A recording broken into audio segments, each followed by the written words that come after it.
The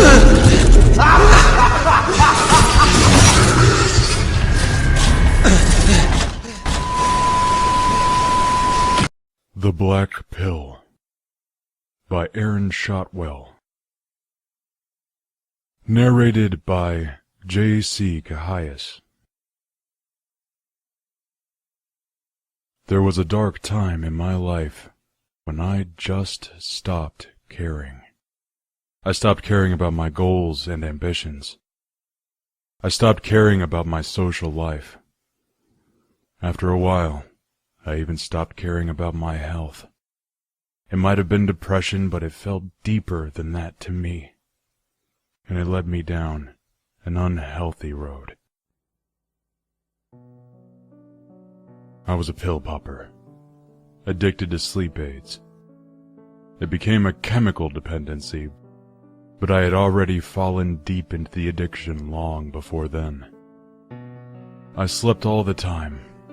12-hour nights, 5-hour naps, and even my waking hours felt hazy. It all became a blur, and it came to a point where I'd find myself looking at the dim light of the sky between naps, unsure if I'd awoken to daybreak or late evening. I realized that I had a problem, but I didn't care. I was tired of the waking world. I couldn't find a job and was living off the last of my unemployment checks. I had no car, and my friends had more or less gone their separate ways in life. I was living with my parents, and I couldn't help but dwell on the thought that I was too old to be there. Worse still, they knew I was spiraling beyond the point of no return, and they had stopped trying to help me. It was a wonder they even allowed me to live in their house as long as I had. I only ever found peace from the nagging in my own head in the sweet oblivion of sleep. So I did whatever I could to stay there. I took stronger and stronger pills, more and more of each, until they just didn't work like they used to. When the over-the-counter stuff no longer hit the spot, I drove into prescription-strength cocktails and washed them down with the bottle of Jack Daniels that I kept under my bed, like a dirty secret. Then, one brief and drowsy stretch of unpleasant daylight, I found what would be my last fix. I forced myself out of bed long enough for a trip to the drugstore to restock the medicine cabinet. I was a regular face there, and they knew I was an addict. But they also knew it wasn't their place to say anything, or worth their time to bother, for that matter. They never spoke a word to me beyond giving the price and asking for an ID, and that's how I preferred it. I usually left with an armful of great variety. I didn't even bother looking at the names anymore, just so long as they had what I needed. Zolpidem, doxepine, trazodone, or whatever else did the trick. There was one box, however, that caught my attention on that particular run. It stood out so sharply that I dropped the other 10 I'd gathered just to pick it up. It was a small box, no larger than a pack of cards, sitting alone on an otherwise empty shelf. It was entirely black. No graphics, no instructions, no warning labels, not even a UPC code. Completely blank, except for one word, printed in tiny white text in the center of the front face. Time. What did that mean? Time for what? Time for bed, I muttered to myself, snickering at my own less than clever quip. I was intrigued, but not in a clear enough state of mind to contemplate it further, nor, apparently, to show discretion, because the mysterious box found its way into my pocket long before I stepped up to the checkout counter. I wasn't a thief by nature, but it clearly wasn't a part of their inventory. Whatever it was, I wanted to try it, and I wasn't about to risk confiscation so they could avoid the legal risk of selling it or giving it away. By the time I made it home, I could think of nothing but the black box. I tossed the bag of other goodies to the nearest surface I could find, which might have been the floor, I don't remember. The box had my undivided attention. I only remember sitting on the edge of my bed and staring at it with a fascination uncharacteristic of my mental state, slowly thumbing over its edges for a tab or an inward fold. In my absent-mindedness, my nerves jumped slightly when my fingertip grazed the gap and crease, and I slowly pulled the tab loose. I slid from the box a bubble pack with only one cell containing a single pill, jet black, without markings or imprints. If I had a mind to identify it, the pill itself provided no more clues than the enigmatic package in which it came. Truth be told, though, I didn't really care. The fact was that my self-destructive behavior had turned blatantly suicidal. It could have been a multivitamin, it could have been cyanide. I was gonna take it regardless. And the possibility of poisoning or death wouldn't deter me. So with a shrug, I pressed the pill from its cell and held it in the palm of my hand. I intended to take it without a second thought, but I hesitated again, despite myself. It felt strange in a way that I still can't quite explain. It wasn't any form of pill that I recognized. It didn't feel as hard as a tablet, but it wasn't quite as soft as a gel cap. There was no joining point or powder, so it wasn't a capsule. It also felt heavy. It was no larger than a common 200 milligram ibuprofen, but it had the dense weight of a steel ball bearing. In fact, the longer I held it, the more I could feel it pressing into my palm. Its size never changed, and yet I could feel my muscles straining against the burden. I felt it pulling towards the earth, pulling down and away from me. I had to grasp my forearm with my other hand just to keep it upright, but I summoned all of the strength I could muster and tossed it into my mouth. I took it dry, uncomfortable as it was, and submitted myself to whatever would come next. I told myself that I was just tired. Just like always, I was hallucinating. It wasn't that the pill was heavy, it was just that I had no strength left in my limbs. I tried to convince myself, even as I felt the pill slide down my throat and into my gut with a punishing gravity, crushing me to the bed. And with that overwhelming weight, it dragged my mind from the light into a darkness deeper than I had ever experienced before. When the addiction first takes hold, you have lucid dreams. They get stranger, make less sense, but they're there. After a while, though, those dreams become bursts of nonsense and timeless nothingness. Before long, you stop dreaming altogether.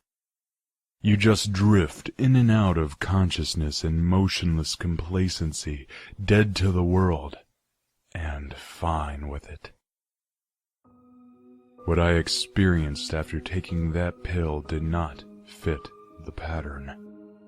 I had a sense of clarity that I hadn't felt since long before I picked up the habit, and it was far from timeless. I felt all physical sensation dissolve away, even the glow of light beyond my eyelids, but my mind remained. And yet I could still hear. I could hear the world around me in real time, the whirring of my ceiling fan, the chirp of the birds outside, and our family dog barking at nothing, as she often does. I had fallen away from the world, but I retained a small window of wakefulness through that one sense, and I heard time march by without me. In the first 2 days, I figured the pill must have put me into a coma. They say the comatose can often hear the world around them, after all. But after hearing no one enter my room to check on me, after no one showed the slightest bit of concern for my absence, I suspected something else. I had no idea what was happening, but I knew I wasn't dreaming. It was as if I had vanished, as if I had ceased to exist except for my disembodied consciousness. Explanations notwithstanding, time pressed on, and I listened. In days, I heard the morning silence as my father left for work and my mother slept in. And I heard the evening conversations and sitcoms. In weeks I heard the coming and going of visitors, and I heard the dogs whining when the house was empty. In months, I heard complaints of bills and drama with family and friends. I heard time pass as I had come to know it. Then, in years, familiar sounds faded into something else, something troubling. I heard fear and distress in the voices beyond my door, quiet apprehension of something yet to come. I heard panicked screams and unrest beyond my walls. I heard explosions both distant and near, wailing and warped car alarms, cracking and shattering, breaking and crumbling, and the roaring of flames, sounds of destruction, sounds of atrocity, sounds of terror. And then, all at once, silence. But for a ghostly whisper of wind. After what I can only guess had been several decades, I finally awoke. With a sharp breath, I opened my eyes to a blurry haze and vertigo. The sensation in my limbs returned with a dull ache and the sharp pinching at my pressure points against a hard, wooden surface. I had awoken in the shallow pit of my waterbed frame, the mattress long since slashed and drained, staring up at my broken and dusty ceiling fan.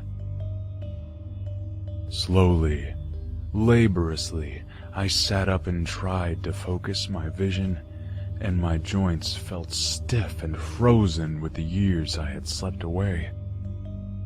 As the haze cleared, I took in the sight of a desolate shadow of the world I once knew.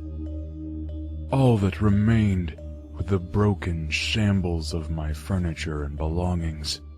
My television slumped with a shattered screen atop the pile of splintered boards that used to be my wall unit. My bedside table had been blown by some impact through my closet, and the doors lay in its caved-in wreckage. Even the structure of my bed frame did not survive the disaster. It fell apart under my grip as I tried to climb out, sending me sprawling to the floor with scraped palms atop a coat of stray papers littering the carpet. They crumbled in my grip and under my bare feet as I stood, and I recognized them. They were the torn pages from my book collection. Many lay scattered about and discarded, but most lay in a pile of char and ash, left behind from someone's evident attempt at a campfire. Or, for all I knew, maybe they just wished to be rid of the words on the pages themselves.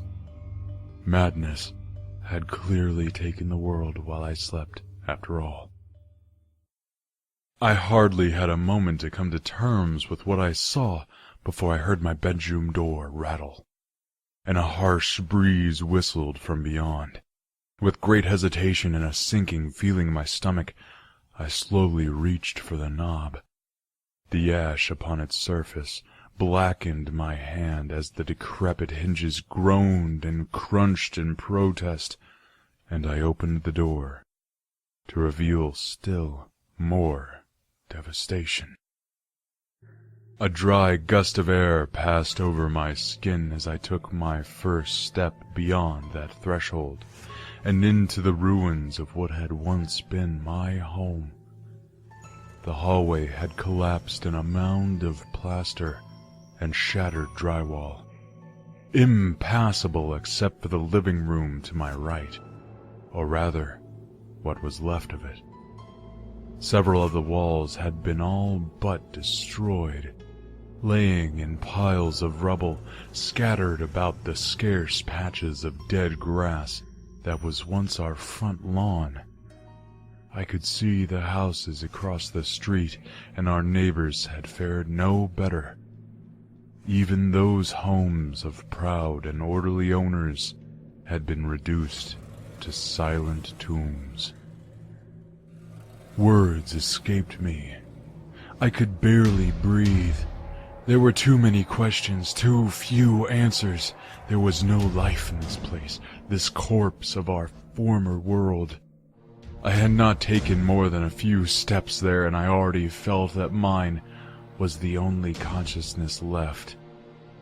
I could only stare in awe at the aftermath of an unknown cataclysm, marvel in the dreaded hopelessness of it all.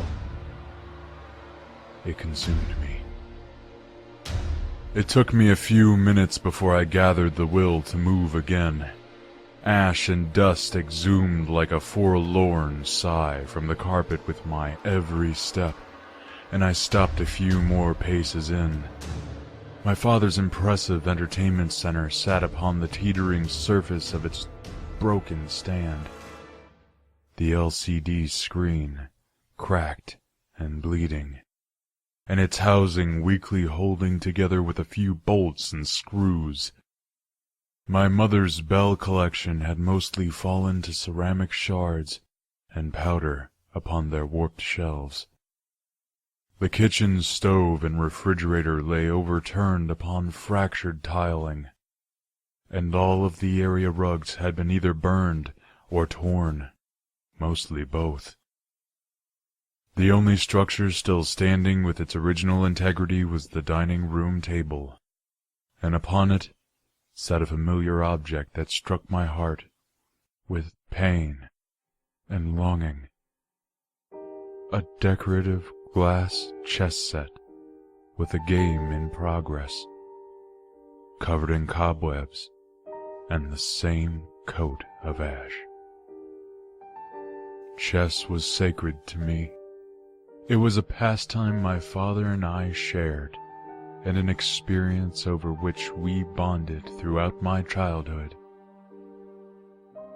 It was the source of many of my fondest memories. Clubs, statewide tournaments, time on the road, and finally feeling like one of the grown-ups. Skill on the board knew no age.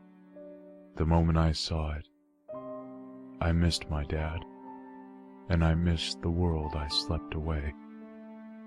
Then, just as I went to touch one of the pieces, I heard a raspy voice over my shoulder. "It's my son's move." With a startled jump, I quickly turned to face the sound. There, seated in their recliners as always, were the withered ghosts of what had once been my parents. I said that mine was the only consciousness that I could feel, and the image before me didn't change that fact. As they were, they might as well have been part of the mangled furniture. They had once been relatively heavy people, and had since been reduced almost literally to skin and bones. They had turned paler than I had ever seen any living thing.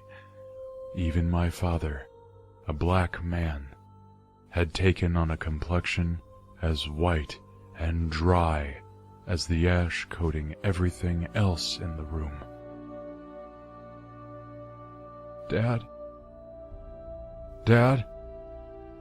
I tried to get his attention, but I received no response. Not even a turn of the head. I approached him with the smallest of steps, and I struggled to find words. "Dad, What happened?" Still no response. I knelt before him, trying to make eye contact that he never returned, and his eyes were cracked, red, and soulless. It was like he didn't even see me, and it choked me up. "Dad, it's me. It's Aaron, can you hear me?" At last he spoke. "It's my son's move. Mate in 3. My win. Mate in 3. Or 4. He didn't speak to me, but past me and into thin air. A mindless ramble. Knight to Queen's Rook 7. Bishop to...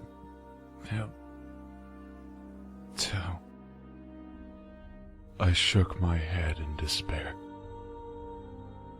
I turned to my mother, watched her stare blankly into the middle distance with shallow, almost undetectable breaths. She appeared as a corpse frozen in her final moments, and I'd have considered her as much were it not for the slightest movement of her hand, stroking the head of our late family dog, now nothing more than a rotting and matted carcass laying still in her lap. Her eyes were as vacant as my father's, elsewhere, and focused on nothing. To her right was a third chair, empty, then somehow untouched, but for a prominent cigarette burn in the right arm. It was my chair, the chair in which I would have sat when the disaster struck, the chair in which I should have sat now, thin, pale, and absent of mind like my parents. But I slept them away, and some horror I would never know took them without me. I had abandoned them, just like I had emotionally abandoned them before all of this took place. I was crushed. It was all too much to take, and I felt like collapsing to the floor in a fit of tears, but I didn't have the chance. Before I could even let the feeling sink in, I was jarred to my very core by the most horrific teeth-rattling sound I had ever heard in my life. It was difficult to describe, almost like an air raid siren lowered to the thundering below of some colossal beast. I knelt and clutched my head in agony, my palms pressed firmly against my ears in a desperate attempt to block out the noise before it ruptured my skull. It shook the house and the remainder of its foundations, but my parents sat right where they were, seemingly unaffected, at least at first. When the sound faded off, leaving me with ringing ears and nauseous dizziness, I watched my father stand from his chair. Although stand isn't really the correct word. It was more that something unseen jerked him up from the chair by his shoulders like a marionette clattering against gravity. Head lolling, back arching, and joints loose and wavering. He stood shakily on barely functioning legs, completely unaware of himself, and shambled for the door at the beckoning of that horrible call. My mother never moved an inch, never so much as spared him a glance, and all the while, he never stopped rambling to himself about the game we would never finish. Mate in 3. I followed him as he wandered into the street, yelling after him to no avail. I stood in front of him several times, trying to block his path, but he simply walked around me. He looked past me with eyes focused on a single point in the distance, and he continued to mumble to himself, "Mate in 3, knight to queen's rook 7. I wanted to hold him in place, to hug him tightly and never let go, but I refrained from touching him, in fear that his fragile form might collapse into dust. I couldn't stop him, so I followed him. I don't know why. I suppose I just wanted to protect him from whatever harm was sure to come. He may have been an empty shell, maybe not even my father anymore, but I still loved him. For the first few blocks I couldn't see where he was going, but his path was a straight shot, without any regard for the former rules of the road that, for me, were still so deeply ingrained. No need to use crosswalks or look both ways, since speeding vehicles were clearly no longer a hazard. And even if they were, he was too lost in his days to care for his own safety. The farther we walked, the more horrific the destruction appeared. Rusted and severely dented cars with shattered windshields, some missing doors, buildings fallen to piles of bricks, upturned pavement and broken signs, wayward papers and garbage blowing in the wind, leaning street lamps, dangling spotlights, and snapped power poles without a single spark of electricity. Utter ruin, as far as the eye could see. Nothing left whole. But I noticed something far more telling. Most of the cars were still parked, except for a few remaining in their lanes on the road, and almost all still sat firmly on all 4 wheels. I could see no signs of riots or looting, no police barricades, no military presence. Like my parents in their chairs, everything stood where one would expect to find it on an uneventful day. There were a few overturned garbage cans here and there and some remnants of bonfires, but few and far between.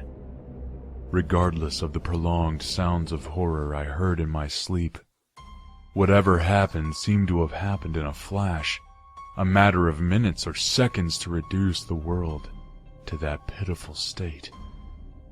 I'd assumed that there must have been very few survivors, and even most of them had likely perished shortly after. But that thought didn't last. We weren't alone for long. As we stepped into one of the main streets, a great many shambling husks of former people joined us, all as ailing as my father. They emerged from neighboring alleyways, crawled from within ruined cars, and wandered from the few remaining structures still sound enough to house them. All of them mindlessly hobbled toward this same point on the horizon. A point that I could now clearly see down a stretch of empty road. Suspended in midair at a considerable height, a massive black bell-shaped edifice loomed over a great fissure in the earth in the slowly nearing distance. From that fissure roared a tower of intense fire, and the smoke rose and vanished into the bell's vast hollow. The towering bell reflected no light, even that of the flames licking the air beneath it. and it almost appeared as a gaping hole in the sky. Yet I could see brief glimpses of something akin to starlight in the depths of its darkness, something rhythmic and mechanical, and something design. As we pressed slowly onward, we were joined by even more hobbling shells of former people, packing ever closer as we neared the bell like a parade of the living dead. I looked around me, and I noticed familiar faces among them, mumbling and groaning like the rest.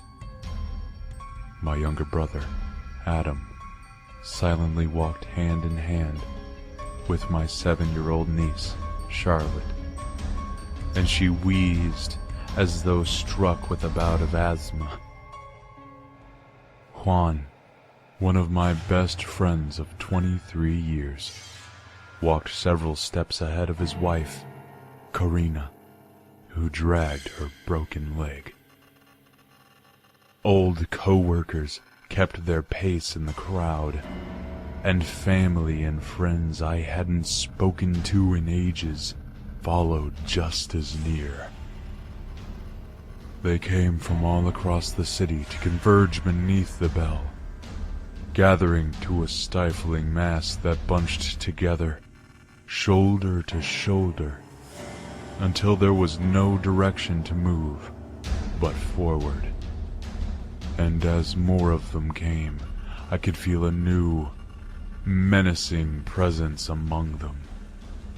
It somehow managed to weave in and out of the crowd, though, unlike the walking husks I had seen so far, this presence was watchful and very much aware, shepherding and guiding the lost souls around me.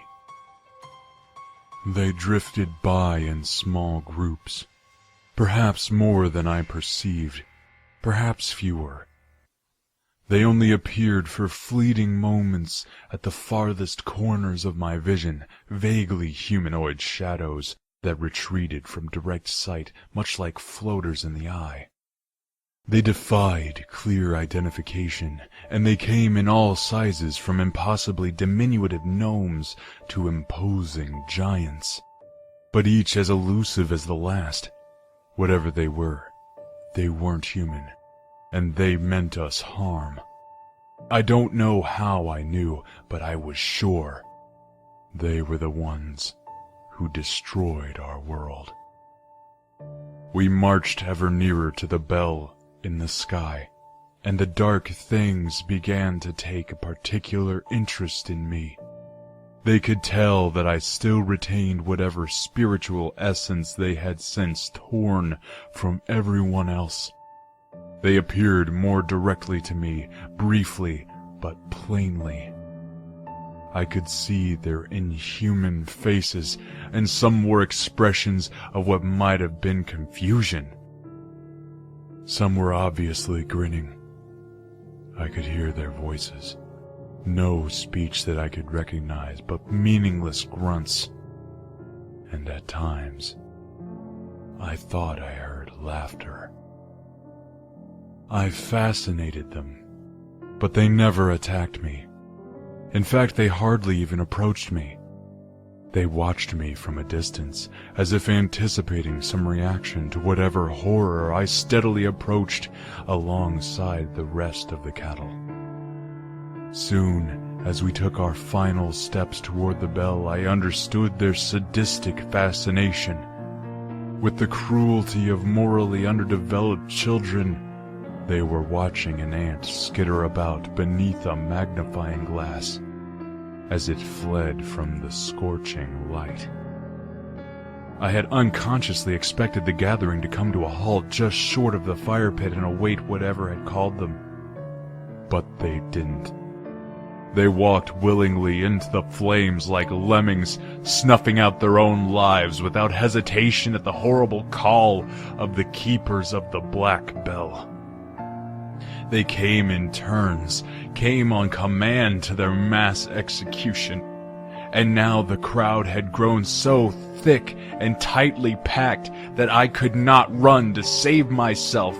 They marched toward the flames despite me, and each step they took forced me closer to sharing their fate.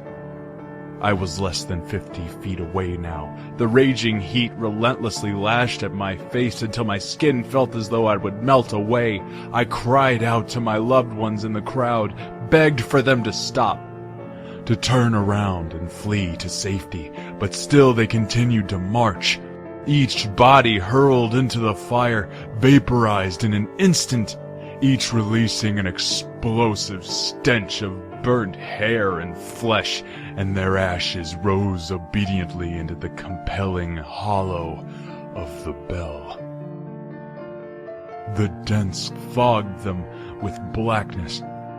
The crackling roar of the flames grew ferocious, and the laughter of the dark things grew louder in my ears and in my head with every passing second. I closed my eyes only for a brief moment before I found myself in the next row of sacrifices to the bell in the sky, and my father took his final meandering steps into the burning pit. I grabbed his arm and shouted after him, screaming anything I could do to stop him. I told him I loved him, begged him not to leave me, told him I was sorry for what I had become, sorry that I had abandoned him, Mom, and everyone else. But it was too late. His arm slid from my grip, and even as he tumbled into the flames, he never once stopped mumbling his certainty of a victory that would never come. Knight to Queen's Rook 7, Mate in 3. I screamed in horror and anguish as he vanished in a white flare, and his ashes followed the rest into the gaping hollow of the bell. Then, against my most stubborn resistance, against my wails of terrified protest, my turn came next. The last thing I saw was the horde of dark things watching me from the other side of the pit, chuckling with satisfaction as the crowd at my back shoved me into the pit. And with a white-hot flash, my mind fell into the darkness of sleep once more. Of course I lived to tell this tale. I awoke moments later in my bed, in my still standing house, and to the sound of my family talking and laughing in the next room. I never took another pill after that. Not so much as a harmless vitamin tablet. It might be a disappointment to any horror enthusiast hearing that it was all a dream after all. But I'm still not sure of that. Regardless, whether it was a nightmare or not, I felt that I had been given a second chance, and I did not waste it.